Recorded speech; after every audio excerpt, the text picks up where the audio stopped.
Hello. अस्सलाम वालेकुम sir. वालेकुम सलाम। सर क्या हाल है आपके? हाँ, खैरियत से हैं? जी अल्लाह का शुक्र है, सब ठीक ठाक। अच्छा, धरने वाले आई थिंक आ गए हैं, कोई करीब पहुंचे हैं। Yes sir. सर्विस का भी काफ़ी इशू है। सर समझ ही नहीं आ रहा, एक तो अल्लाह अल्लाह करके हमारी यूनिवर्सिटी ओपन हुई है, फिर ये लोग आ गए हैं, ये हमें पढ़ना देना ही नहीं चाहते, कहते हैं आप लोग ना पढ़ो। बहुत ज़्यादा ये प्रॉब्लम है। दूसरा डिपार्टमेंट हमारा वो भी इंफॉर्म कर देता अगर पहले। स्लाइड्स का इशू था, वो भी मैंने अभी देखी। सर अब क्या कह सकते हैं। चले, अल्लाह बेहतर करेगा बस। हम दुआ ही कर सकते हैं। इंशाल्लाह सर।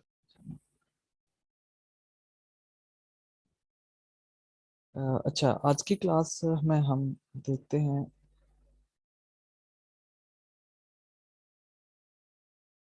प्रीवियस क्लास में हमने कंडीशंस देखी थी, यानी कि इफ स्टेटमेंट को हमने देखा था कि इफ स्टेटमेंट कैसे काम करती है। ठीक है।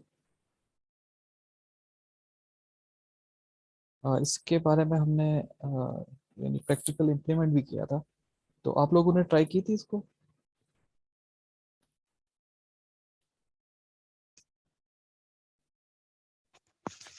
Yes sir.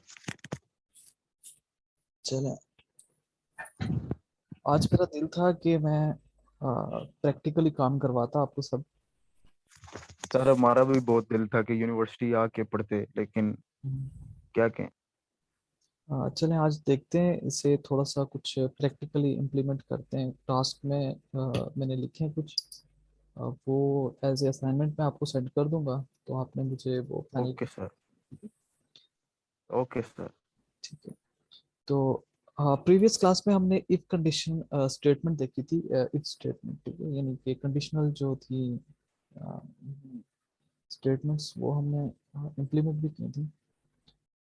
तो इसमें कोई कंफ्यूजन तो नहीं है मेरे ख्याल में। आप, हमने काफी डिटेल में देखा था इस चीज को। अच्छा, नेक्स्ट इसी तरह से सेकंड जो हमारे पास है, यानी कंडीशनल स्टेटमेंट जो है वो स्विच स्टेटमेंट यूज होती है। ठीक। स्विच स्टेटमेंट, इसमें हम कोई भी एक वैल्यू सेलेक्ट करते हैं, ठीक है, या कोई करेक्टर सेलेक्ट करते हैं, या कुछ स्पेसिफिक वर्ड भी हम सेलेक्ट कर सकते हैं। ठीक है। तो यहाँ पर ये है कि हमने फर्स्ट एक स्विच रख लिया होता है, स्विच का मेथड यूज करते हैं। ठीक। इसमें हम एक वैल्यू या पास करते हैं, कोई वेरिएबल पास करते हैं, ठीक है, जैसे आर्गुमेंट है। जैसे यहाँ पे हमने डिफाइन किया हुआ है। ठीक है। क्लास और ऑब्जेक्ट को भी आज हम देख लेते हैं थोड़ा सा, यदि ओवरव्यू हो जाएगा तो कंफ्यूजन खत्म हो जाएगी आप लोगों की। ठीक है। तो मैं मेन बॉडी के अंदर जो प्रोग्राम हमने लिखा है, सिर्फ मैं उसी को डिस्कस कर रहा हूँ। ठीक है। बाकी ये चीज़ें कॉमन ही होती हैं हमारे लिए, क्योंकि वो यानी कि हर प्रोग्राम में हमने लिखनी होती हैं। तो जस्ट मैं बॉडी के अंदर जो हमारी वर्किंग है उसको मैं डिस्कस कर रहा हूँ आज। ठीक है। अच्छा, यहाँ पे देखिए हमने एक वेरिएबल डिक्लेयर किया, क्रिएट किया, डे। ठीक है। और इसे हमने वैल्यू दे पास कर दी 4। और देन स्विच कंडीशन हमने लगाई। ठीक है। स्विच स्टेटमेंट का एक मेथड यूज किया, उस मेथड के अंदर हमने क्या किया, एक डे लगा। ठीक है, डे वेरिएबल हमने पास कर दिया, उसको आर्गुमेंट पास कर दिया। और नीचे हमने डिफरेंट केस क्रिएट कर लिए, जैसे केस 1, केस 2। ठीक है। और हमने केस 1 यानी कि अगर डे इक्वल टू 1 होता, तो केस यानी कि फर्स्ट रन होता। इस केस 1 में क्या हमने कंडीशन लगाई हुई है कि वो प्रिंट करे मंडे को। ठीक है।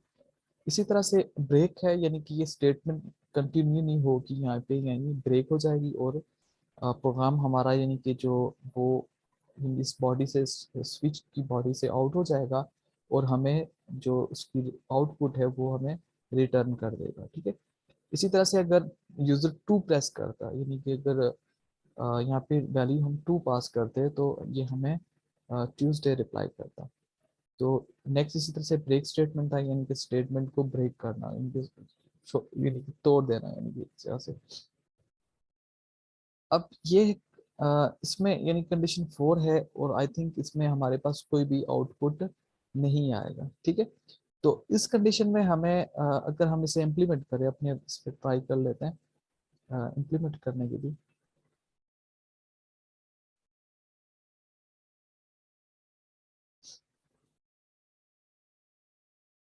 जैसे एक मेन क्लास हमारे पास बनी हुई है पहले से,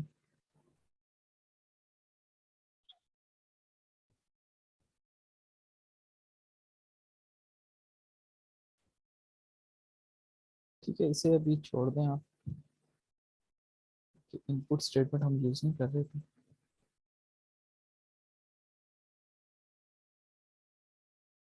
अच्छा, यहाँ पे हमने क्या किया था, यानी एक वेरिएबल क्रिएट किया था var1, या डे के नाम से ही कर लेते हैं ताकि ज़्यादा कंफ्यूज ना हो। और इसे वैल्यू हमने एक पास कर दी 4 की, ठीक है। अब इसी तरह से नेक्स्ट हमने इसमें स्विच फंक्शन यूज कर लिया, ठीक है।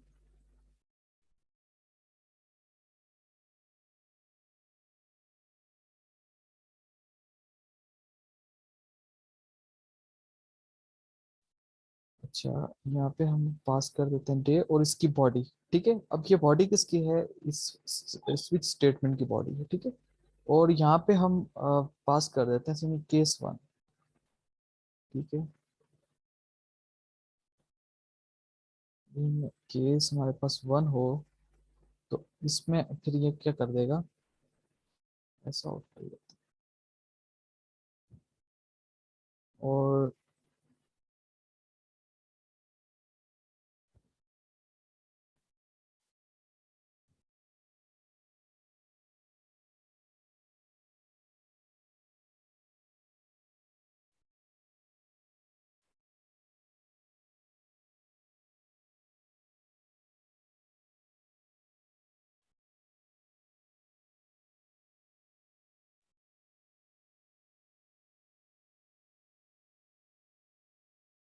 अच्छा, स्टेटमेंट को हमने ब्रेक कर दिया यहाँ पे, इसे भी हम ब्रेक कर देते हैं, ठीक है। अब यहाँ पे वैल्यू हमने पास की है इसको 4। तो अभी हम ट्राई करते हैं कि इसका आउटपुट क्या आता है, ठीक है।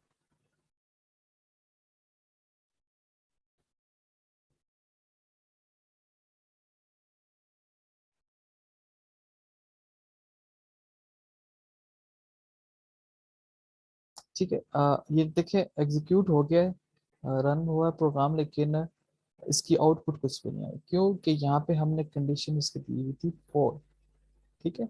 और यहाँ पे इसके अकॉर्डिंग यानी कि हमारे पास यानी कोई भी करेक्टर नहीं था जिनकी 4 के इक्वल, हमने कोई भी केस सेट नहीं किया हुआ, ठीक है।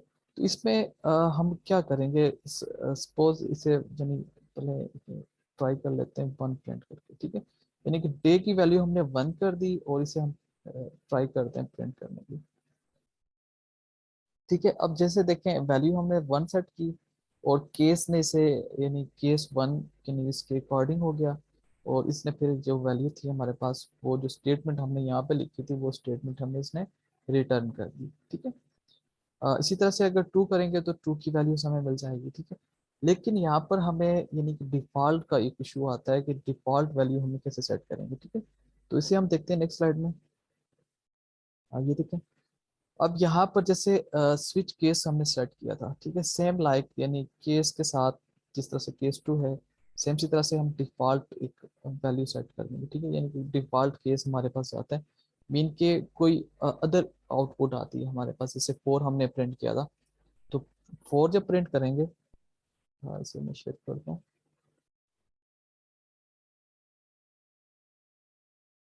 स्क्रीन शेयर है ना।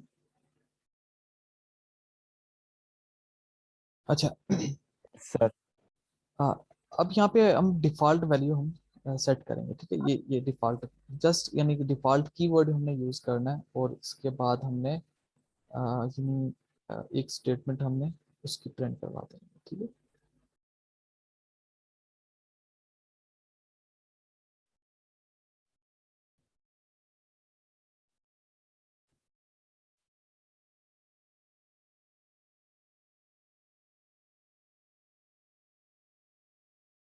ठीक है, डिफॉल्ट स्टेटमेंट आ गई। और यहाँ पे हम कोई मैसेज प्रिंट कर देते हैं।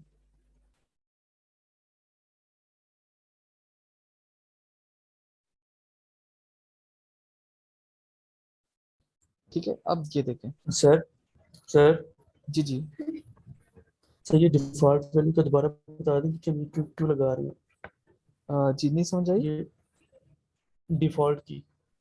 हाँ, डिफॉल्ट कीवर्ड हम यहाँ पे यूज करते हैं अगर यानी हमने यहाँ पे कंडीशंस लिमिटेड दी हुई है ना, यानी कि यहाँ पे हमने सिर्फ दो कंडीशन सेट की हुई हैं, 1 और 2, लेकिन हमें नहीं पता कि यूजर कौन सी कंडीशन सेलेक्ट कर सकता है। ठीक है, हमें जैसे यूजर को एक मैसेज देते हैं कि आप एक नंबर प्रिंट करें, कि कोई भी एनी वन नंबर एक प्रिंट करें। ठीक है, अब यूजर 0 से 9 तक कोई भी एक वैल्यू प्रिंट करेगा। तो जबकि हमने यहाँ पर रखी हुई है सिर्फ दो कंडीशंस लगाई हैं, तो दो कंडीशंस को यानी कि अगर हमें यूजर को तो नहीं पता ना कि 0 और 1 यानी 1 या 2 सेलेक्ट करना है, तो वो कोई और बटन यानी कि कोई और वैल्यू भी पास कर सकता है। तो उस कंडीशन में जो हमारे पास यानी अदर ऑप्शन है, हम उसे डिफॉल्ट कहते हैं। और डिफॉल्ट कंडीशन यानी कि अप्लाई करने के लिए हम डिफॉल्ट का कीवर्ड यूज करते हैं।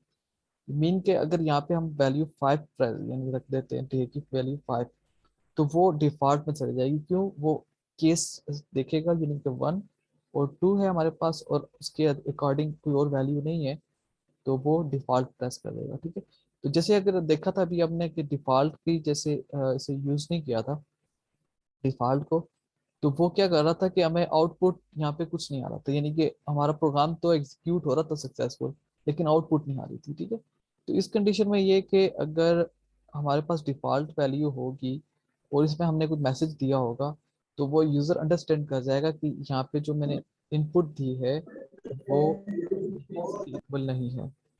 ठीक है, यानी कि जो वैल्यू रिक्वायर्ड थी उसके इक्वल नहीं है, वो एक एन अदर नंबर यानी ट्राई कर देगा। ठीक है, तो ये हम डिफॉल्ट एक कंडीशन लगा देते हैं कि अगर इस केस के अकॉर्डिंग कोई वैल्यू ना हो, तो ये वैल्यू यानी कि यहाँ पे एक मैसेज प्रिंट कर दे कि ये वैल्यू उसके अकॉर्डिंग नहीं है। ठीक है, अभी हम 5 यानी कि प्रेस किया और ऐसे डे को पास किए और इसने देखिए ट्राई अदर वैल्यू। ठीक है, यानी कि और वैल्यू ट्राई करें। ठीक है, यानी कि इस तरह से हम एक कंडीशनल स्टेटमेंट बना सकते हैं। जैसे इफ स्टेटमेंट में हमने दिया था कि उसमें सिर्फ लिमिटेड सेक्शन यानी होती है हमारी, यानी कि 2 या 3 कंडीशंस हैं, या फिर एंड को यूज करते हुए हम मल्टीपल कंडीशंस लगा सकते हैं। तो एक केस का ऑप्शन है हमारे पास कि इस केस में हम मल्टीपल जो है वो कंडीशन सेट कर सकते हैं। ठीक है, इसके साथ ही हमारे पास नेक्स्ट था ऑप्शन।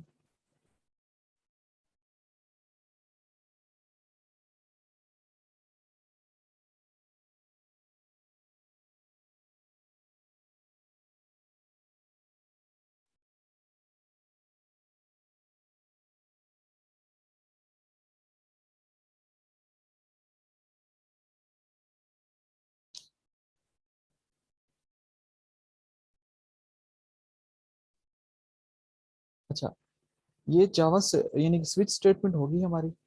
ये हमें हेल्प करेगी, जैसे हम कैलकुलेटर का प्रोग्राम एक राइट करते हैं उसके अंदर हमें इस चीज़ की जरूरत पड़ती है। ठीक है, इसी तरह से नेक्स्ट हमारे पास है एक वाइल लूप। लूप का कंसेप्ट ये है कि हम यानी कि सम टाइम हमें मल्टीपल वैल्यूज को प्रिंट करवाना होता है। एग्जाम्पल के तौर पे एरे का अगर है, एरे को हम आगे पढ़ेंगे तो उसमें मल्टीपल वैल्यूज होती हैं। तो उन वैल्यूज को प्रिंट करवाना या उनमें वैल्यूज ऐड करवाने के लिए हमें मल्टीपल ऑपरेशंस यूज करने पड़ते हैं। यानी कि अगर हमारे पास 10 वैल्यूज हैं तो हमें 10 टाइम फिर क्या करना पड़ेगा, इनपुट की वैल्यू लेनी पड़ेगी, और यानी 10 वेरिएबल्स हमें चाहिए होंगे, तो तब जाकर वो हम यानी कि वैल्यूज ऐड करेंगे। ठीक है, तो यानी कि मल्टीपल वर्क को हम यानी एक जैसा वर्क होता है उसे मल्टीपल टाइम हम कर रहे होते हैं। तो इसके लिए उस चीज़ से बचने के लिए हम लूप का यूज़ करते हैं, ताकि जो है वो जो एक ही टाइप की जो मल्टीपल चीज़ें हम रिक्वायर्ड करते हैं वो हम यानी कि कोड हमारा शॉर्ट हो जाए और हम यूज़र से वो मल्टीपल चीज़ें जो है ना शॉर्ट कोड के थ्रू हम उसे ले सकें। ठीक है, तो जैसा कि यहाँ पे भी लिखा है कि loops are handy because they save time. ठीक है, यानी कि टाइम को भी सेव करते हैं। एरे जो है वो एरर्स जो हमारे आते हैं उनको भी रिड्यूस करते हैं, यानी कि हमें पता चल जाता है कि हमारा एरर कहाँ पे है। और इसके बाद ये है कि हमने कंडीशन चेंज करनी हो, कोई चीज़ यानी स्टेटमेंट को चेंज करना हो, तो हमें फिर वो मल्टीपल लाइंस में जाके फिर वो सबको चेंज करना पड़ता है, ठीक है। तो ये लूप्स यानी कि बड़ी यानी कि हमें यानी देते हैं, सहूलत देते हैं इस चीज़ की कि हम अपने कोड को बिल्कुल सर सिंपल से सर ये लूप से पहले ना हमें एक दफा वो बता दें, यूजर से वैल्यू लेना। यूजर से वैल्यू लेना सीखा। ठीक है, आप ऐसे कर सर उसकी समझ ही नहीं आई अभी वो सही से। हाँ ठीक है, और ये भी कर लेते हैं।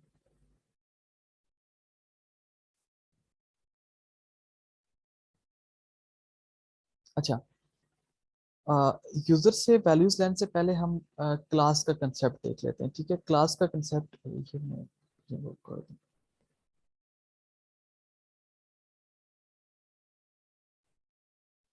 ठीक है, क्लास को अगर हम देखें तो क्लास हमारे पास क्या है, एक यानी इसे हम कहते हैं, क्लास को हम कह देते हैं कि ये हमारी एक कलेक्शन है, ठीक है, collection of variables and methods, ठीक है।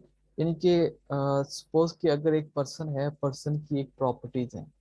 प्रॉपर्टीज किस तरह की हो सकती हैं उसके अंदर, यानी कि उसके फेस का स्टाइल देख सकते हैं, या इस तरह से बात करें कि उसके हेयर कलर कौन सा है, उसकी आईज आई कलर कौन सा है, उस पर्सन की हाइट क्या है, और उस पर्सन की जो है वो वेट क्या है, इस तरह की यानी कि मल्टीपल प्रॉपर्टीज हो सकती हैं पर्सन की, ठीक है। अब उसके साथ हम उसके अगर फंक्शंस को देखें, उसके अंदर जो हरकत सकनात जिसे हम कहते हैं मेथड्स उसके देखें, तो उसमें चीज़ें आती हैं हमारे पास के यानी कि वो स्लीप कर सकता है, ठीक है, स्लीपिंग है, ईटिंग है यानी कि ईट करता है, वॉक करता है, टॉक करता है, ठीक है, ये इनके मल्टीपल उसके मेथड्स हैं, ठीक है। अब ये सारी प्रॉपर्टीज एक जगह पे हम जब बनाते हैं उसे हम क्लास का नाम दे देते हैं, ठीक है, उसके अंदर यानी कि ये सारी चीजें आ गई हैं। अब इस क्लास को एक्सेस करने के लिए, ठीक है, अब ये हमारे पास क्या होगी, एक मिनट। अच्छा, क्लास हमारे पास क्या होगी, एक यानी कि यूजर डिफाइन एक प्रॉपर्टी होगी, यानी कि यूजर डिफाइन यानी कि एक मेथड कह सकते हैं, या डेटा स्ट्रक्चर भी यहाँ पे से कह सकते हैं। डेटा स्ट्रक्चर के जैसे ही यानी कि इसका भी कंसेप्ट है, लेकिन ये थोड़ी डिफरेंट इसलिए है कि इसमें हम इसका ऑब्जेक्ट क्रिएट करके हम मल्टीपल वैल्यूज यानी कि अपनी मर्जी के मेथड्स क्रिएट कर सकते हैं, अपनी मर्जी के जो वेरिएबल्स क्रिएट कर सकते हैं, ठीक है। और सेम लाइक डेटा स्ट्रक्चर आपने पढ़ा होगा, स्ट्रक्चर C++ में, मतलब मेरे ख्याल में लाजमी तो भी पढ़ा होगा, कि उसका आइडिया नहीं है। हाँ चलें, अब यानी कि सिर्फ इसी क्लास तक रहते हैं, ठीक है। तो अब इस क्लास का हमें एक इसे एक्सेस करने के लिए हमें एक ऑब्जेक्ट की ज़रूरत पड़ती है, ठीक है। तो वो ऑब्जेक्ट हम क्रिएट करते हैं। ऑब्जेक्ट कैसे क्रिएट करेंगे, यानी कि सपोज यानी कि आप इसे कह सकते हैं कि जो है, जब हम ऑब्जेक्ट क्रिएट करते हैं तो इट मीन्स कि वो क्लास के अंदर जितने भी वेरिएबल्स हैं, जितने भी मेथड्स हैं, वो सबको एक्सेस करेगा, यानी वो उस यानी ऑब्जेक्ट के अंदर आ जाते हैं। अब उस ऑब्जेक्ट को हम जब भी कॉल करेंगे, कॉल करके हम वो वैल्यूज एक्सेस कर सकते हैं, ठीक है। तो इसी तरह से मल्टीपल क्लासेस यानी कि जो जावा वालों ने बना के यानी कि लाइब्रेरीज बनाकर वो स्टोर कर दी हैं, और उन क्लासेस को हमने नाम दे दिए, ठीक है। इसी तरह से यहाँ पर एक हमारे पास क्लास जो बहुत कॉमन यूज होती है इनपुट के लिए। आउटपुट का तो यहाँ पे कोई इशू नहीं है, जस्ट वो डिफाइन है, यानी कि वो पहले से मौजूद है इसके अंदर। तो अब हमें यानी कि ज़रूरत पड़ती है किसी यानी यूज़र से इनपुट लेने की, यानी कि इनपुट भी हमें देनी पड़ती है। तो इनपुट लेने के लिए फिर हमें वो क्लास को एक्सेस करना पड़ता है, ठीक है।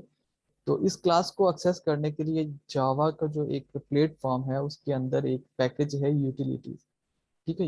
यूटिल जिसे शॉर्ट यहाँ पे फॉर्म में लिखा हुआ है, और ये यूटिलिटी है, ठीक है। यूटिलिटी की एक पैकेजेस है, पैकेज के अंदर यानी स्कैनर क्लास पड़ी हुई है, ठीक है।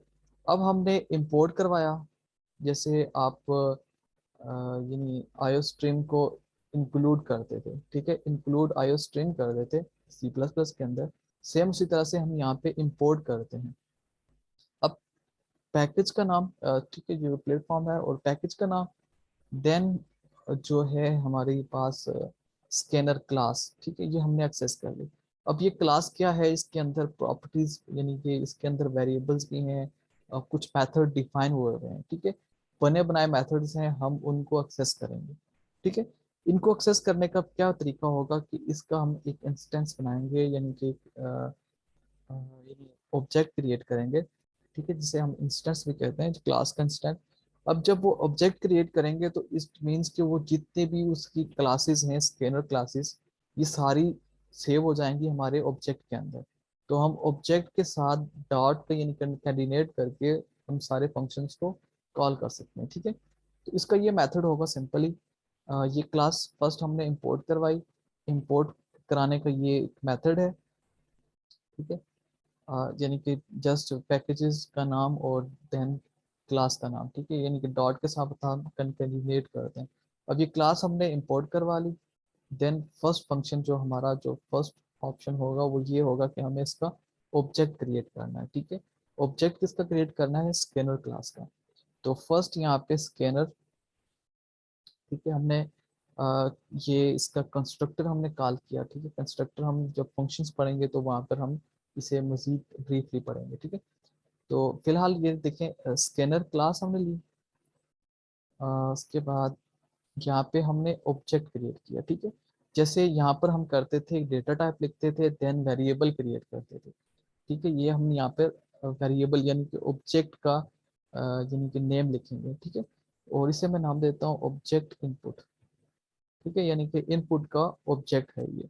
और इससे हम वैल्यू क्या असाइन करेंगे, वैल्यू से ये असाइन करेंगे, ठीक है। ये क्लास नेम हो गया ऑब्जेक्ट इनपुट, और न्यू का कीवर्ड यूज करते हैं यहाँ पे, यानी कि हम उसे बता रहे हैं कि हम एक न्यू ऑब्जेक्ट क्रिएट कर रहे हैं, ठीक है। न्यू कीवर्ड है ये, यानी कि जावा वालों ने एक मेथड जो डिफाइन किया है, उस मेथड के यानी जो पैटर्न है उसके थ्रू हमने चलना है, ठीक है। अब स्कैनर ऑब्जेक्ट इनपुट, ठीक है, equal to new keyword use किया, देन स्कैनर का जो है कंस्ट्रक्टर वो हमने यहाँ पे पास कर लेते हैं, ठीक है। इसके अंदर एक मेथड पास होता है सिस्टम है, सिस्टम डॉट है, ठीक है, ये हमें पास करना पड़ता है, ठीक है। ये एक जावा वालों का एक यानी कि पैटर्न है, उन्होंने ये चीज़ डिफाइन की इस तरह से, ठीक है। तो यहाँ पर बाकी ये चीज़ें हमारी डिफरेंट हो सकती हैं किसी भी क्लास पे, यानी कि जिस क्लास के अकॉर्डिंग हम चल रहे हैं वही यहाँ पर मेथड यानी कि वो उसका ऑब्जेक्ट यहाँ पे सर और जी जी सही, ऊपर मैंने लिखा है पोर्ट जावा डॉट ये जो टीएलटी स्कैनर वो उधर एरर दे रहा है। इंपोर्ट किया है।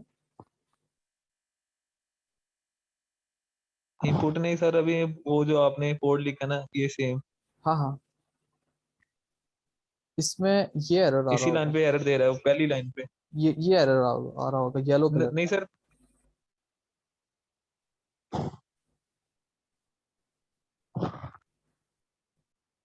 नहीं सर, पहली लाइन पे, पहली लाइन पे। ना फर्स्ट लाइन पे ये स्पेल देख लें, या ये सेमी कोलन है, इसे मैं प्लस थोड़ा सा विंडो जूम होगी।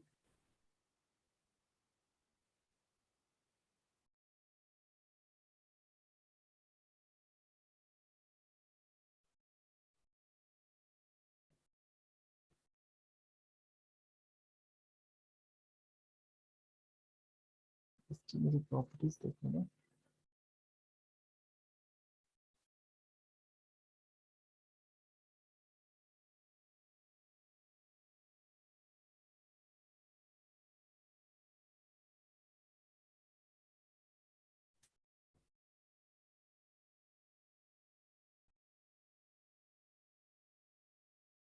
यहाँ पे प्रॉपर्टीज का ऑप्शन था, अ,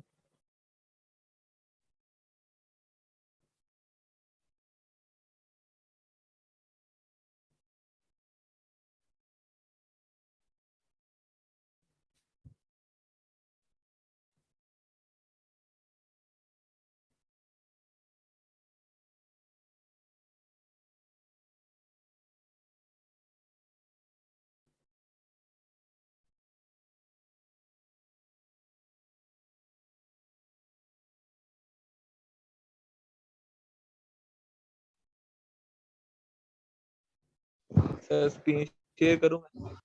हाँ एक मिनट, ये साइज बड़ा करने में।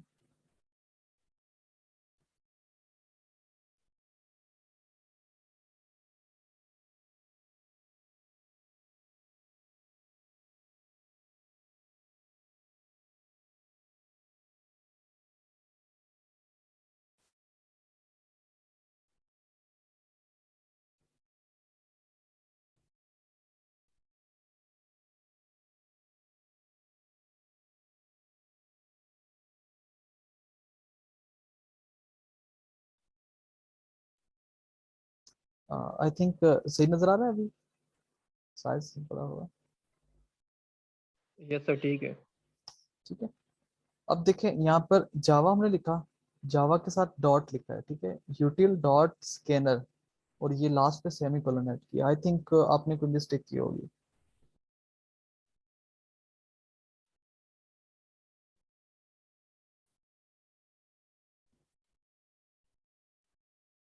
चेक किया?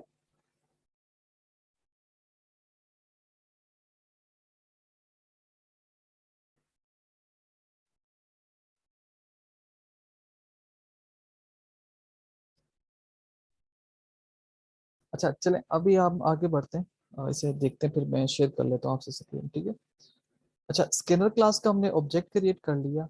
अब हम यहाँ पे क्या करेंगे, जैसे हमारे पास सपोज ये इंट डे का है कैरेक्टर था, अब यहाँ यही इनपुट हम चाहते हैं कि यूजर इंटर करे, ठीक है। तो ये ऊपर कर लेते हैं इसे, ठीक है। अब यहाँ पर हम क्या करेंगे, अब यही जो ऑब्जेक्ट हमने क्रिएट किया है, इसे ऑब्जेक्ट इनपुट और डॉट क्रिएट करेंगे, ठीक है। जैसे ही हम डॉट करते हैं तो इसके अंदर जितने भी स्कैनर क्लास के जो थे मेथड्स, वो यहाँ पे बनाया जाएंगे, ठीक है। जैसे इंट का मेथड है, हम वैल्यू अगर हमें डेटा टाइप इंट है तो हम यहाँ पे इनपुट एज ए इंट लेंगे, ठीक है।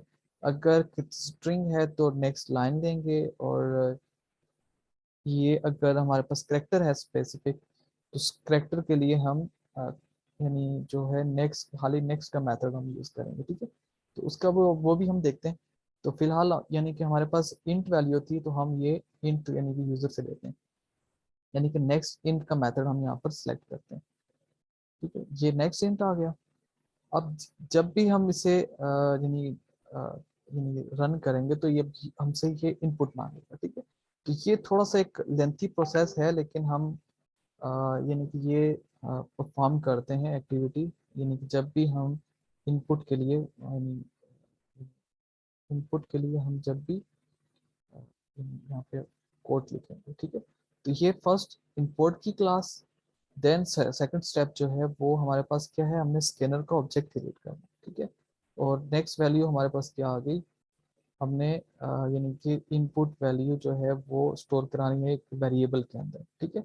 तो हमने यहाँ पे एक वेरिएबल ऑलरेडी क्रिएट किया हुआ था डे नेम के साथ, तो हमने ये डे यहाँ पर कर दिया, ठीक है।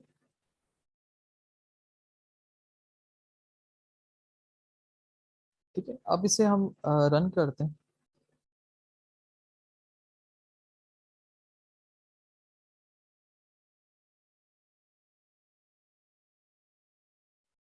सॉरी, हमने मैसेज यहाँ पे कोई प्रिंट नहीं किया, इसलिए ये जस्ट रन हो रहा है, ठीक है। तो यहाँ पे हमें एक आउटपुट का मैसेज भी शो कराना चाहिए, तो ताकि हमें पता चले कि वो इनपुट रिक्वायर्ड कर रहा है, ठीक है। तो जस्ट यहाँ पे हम इनपुट ऐड करेंगे, जैसे 1 मैंने ऐड किया, इसका मुझे रिजल्ट यहाँ पे मिल जाएगा मंडे, ठीक है। तो यहाँ पे अगर हम मैसेज प्रिंट करवा दें यूजर से, यूजर को, कि आप यहाँ पर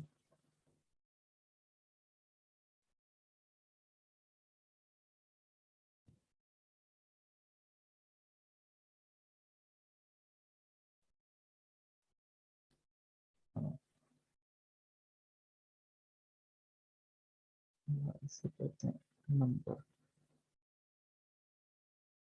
ठीक है। इंटर ए नंबर, यूजर जैसे ही वो नंबर इंटर करेगा, देखें यहाँ पे आ गया, ठीक है। जैसे टू प्रेस किया और हमारे पास ये ट्यूसडे रिप्लाई आ गया, ठीक है। तो ये इस तरह से मेथड्स हमारे पास आ गए।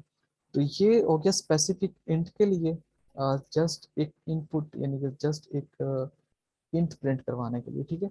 और अगर हम यहाँ पे करेक्टर प्रिंट करवाएं, ठीक है। करेक्टर का जो है सिंगल करेक्टर वो प्रिंट करना थोड़ा सा यहाँ पे मेथड डिफरेंट है। और अगर हम स्ट्रिंग की बात करें तो स्ट्रिंग यानी सेम है, डे टू कर लेते हैं इसे हम, ठीक है। अब यही जो ऑब्जेक्ट हमने क्रिएट किया हुआ है जिस इस क्लास का, ठीक है, अब इसी ऑब्जेक्ट को हम यूज़ करेंगे जहाँ पे भी हमें इनपुट करवानी है, ठीक है। तो यहाँ पे इनपुट करवाने के लिए जस्ट यहाँ पे और नेक्स्ट लाइन, ठीक है, यहाँ पे देखिए नेक्स्ट लाइन का ऑप्शन हमारे पास आ चुका है, ठीक है। तो ये नेक्स्ट लाइन एंटर करते हैं और इसमें याद रखें कि केमल केस स्टाइल यूज़ किया जाता है इसमें, यानी कि जब भी हम करेक्टर जो है वो इस यानी फर्स्ट वो स्मॉल रखते हैं और देन कैपिटल रखते हैं, जब भी यानी दो वर्ड्स कंकेटिनेट करते हैं तो, ठीक है। तो यहाँ पर हम ये मैसेज प्रिंट करवा देते हैं, सॉरी ये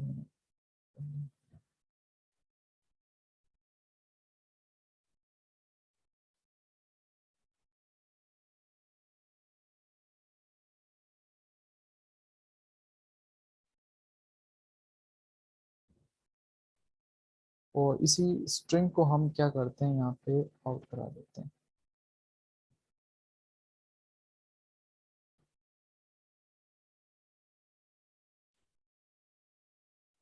डे टू के साथ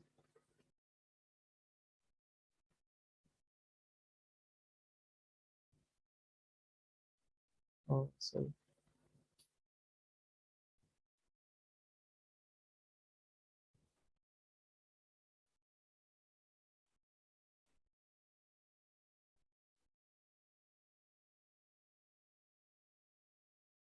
इसके लिए हमें एक रिजर्व भी रखना पड़ता है इनपुट को,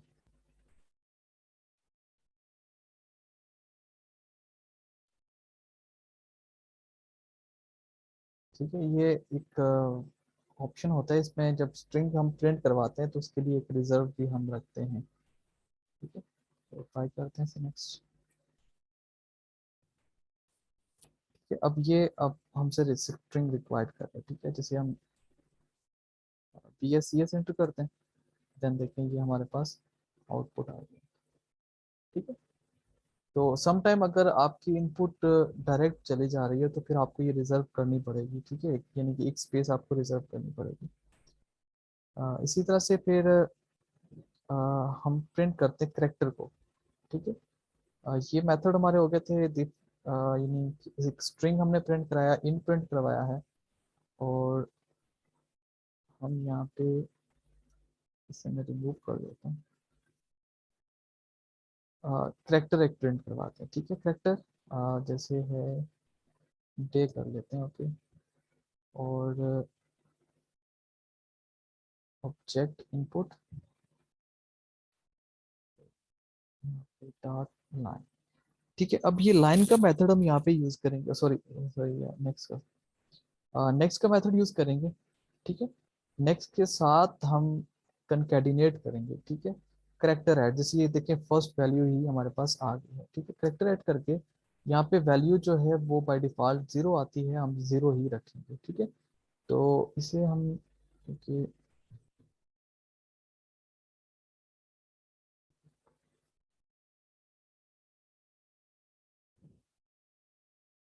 अच्छा ये डे टू हमने यहाँ पे रखा है, ठीक है। यहाँ पे मैसेज एक प्रिंट करवा लेते हैं कि आप एनी करेक्टर प्रिंट करें, ठीक है।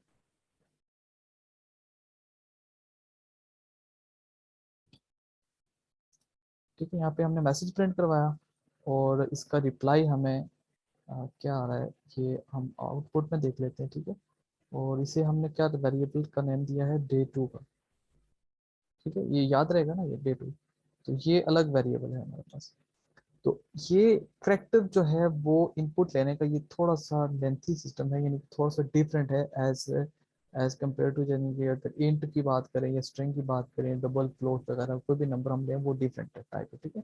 यानी कि वो सब एक ही टाइप के आते हैं, जबकि करेक्टर का जो तरीकाकार है ये थोड़ा सा डिफरेंट है। तो इसमें अब हम, ठीक है, ये किया और इसे हम रन करते हैं अभी एनी करेक्टर, और यहाँ पे हम W प्रेस करते हैं इंटर, और ये देखें हमारे पास वैल्यूज की